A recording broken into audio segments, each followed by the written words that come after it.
Halo sahabat BD Official 1, 2, dan 3. Kali ini sahabat BD Official 1, 2, dan 3 akan memberikan penjelasan kembali bagaimana cara menghitung rata-rata nilai, ya, menghitung rata-rata nilai dan dijadikan menggunakan skala 4 atau IPK, atau mungkin nanti teman-teman sesuaikan dengan apa yang diminta oleh lembaga atau perusahaan yang akan menerima teman-teman semuanya.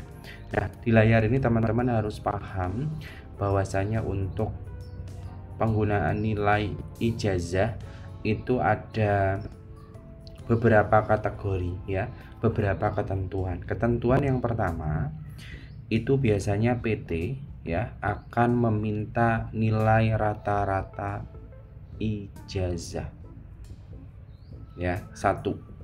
Yang kedua, nantinya PT akan meminta nilai rata-rata rapot, ya, atau mungkin di perusahaan itu meminta nilai IPK dengan skala tertentu.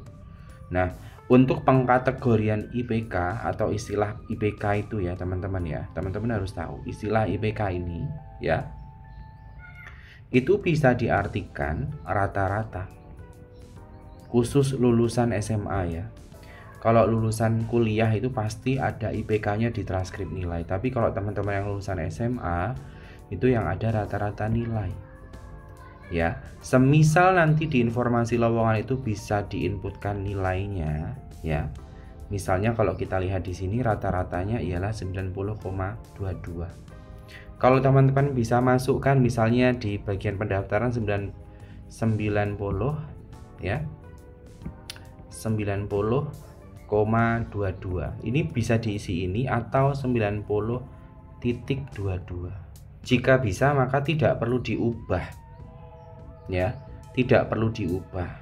Tapi kalau di sana itu ada ketentuan, ya, ada ketentuannya harus diubah, maka dari nilai yang ada ini silakan dihitung kembali, diubah, ya. Ini kan nilai murninya gitu, ya.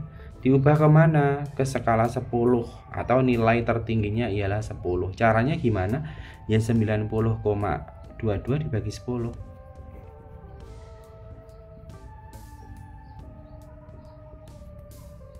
Ya. Artinya kalau dibagi 10 hasilnya berapa? Ya tinggal dipindahkan ini komanya. Tek sini koma. Nanti 9,022 gini. Ya. Dari nilai ijazah tadi. Terus mungkin kasusnya sudah dimasukkan nih 90,22 nggak bisa, atau 90,22 juga nggak bisa. Mau tak inputkan juga Pak 9,022 atau 9,022 nggak bisa juga Pak. Ada keterangan nilai maksimalnya 100, ya mudah. Ya silahkan, caranya gimana? Ya tadi 90,22 dibagi 100, hasilnya dikali dengan 4. Berapa? Ayo berpikir, sambil berpikir. 90,22 dibagi 100 berapa? 0,902, ya.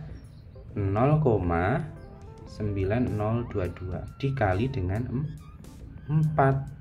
Dikali dengan 4, hasilnya berapa? 3,6088, atau bisa ditulis 3,6088. Ini bisa juga, ya. Jadi kalau di sana nanti ada keterangan tidak boleh menggunakan huruf, harus menggunakan angka, maka ya jangan gunakan koma tapi titik, ya, tanda baca titik. Nah, selanjutnya yang menjadi permasalahan, mungkin cara ngitungnya sudah tahu teman-teman, ya. Tapi yang bingung ialah nilai itu didapat dari mana ya Pak?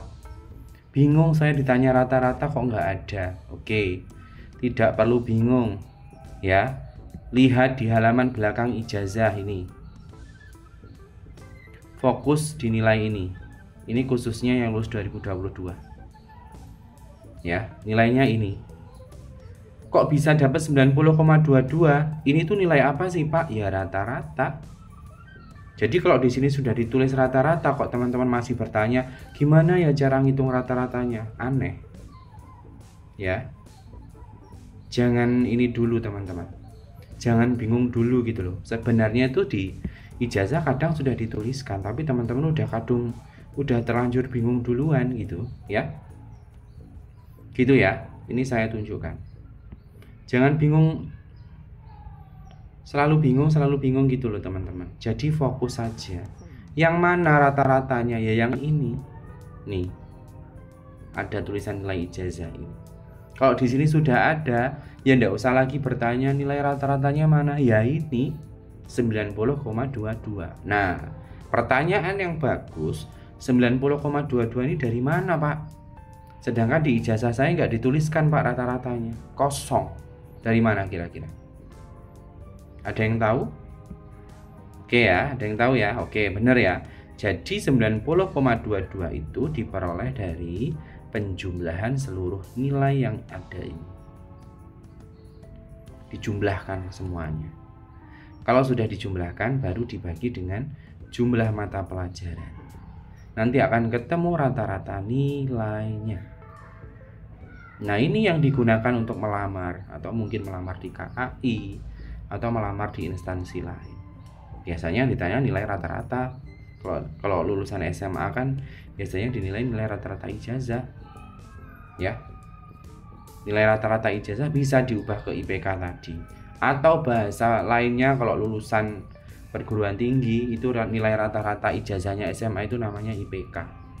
Karena kan kadang kalau lulusan SMA itu enggak ada IPK-nya, adanya rata-rata. Ya sama saja teman-teman.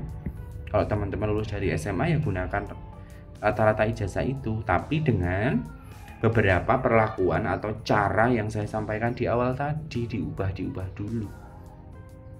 Gitu ya. Bisa dipahami ya. Jadi jangan bingung lagi ya mengenai rata-rata itu di bagian mana. Kok nggak ketemu, padahal sudah jelas-jelas di sini dituliskan.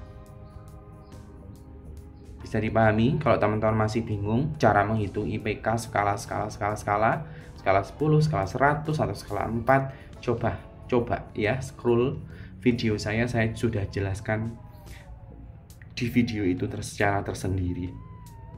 Itu ya teman-teman ya. Jangan bingung. Mudah-mudahan kalau teman-teman saat ini sedang mencari pekerjaan, segera memperoleh pekerjaan. Kalau teman-teman sudah bekerja ya, karena sudah tahu cara menghitung, mudah-mudahan video ini bisa memberikan pemahaman baru, bisa di-share ke yang lain supaya tidak bingung mengenai IPK bagi lulusan SMA. Begitu ya teman-teman semuanya. Terima kasih. Salam data, salam literasi. Jangan lupa subscribe, like, komen, dan share PD Official 1, 2, dan 3.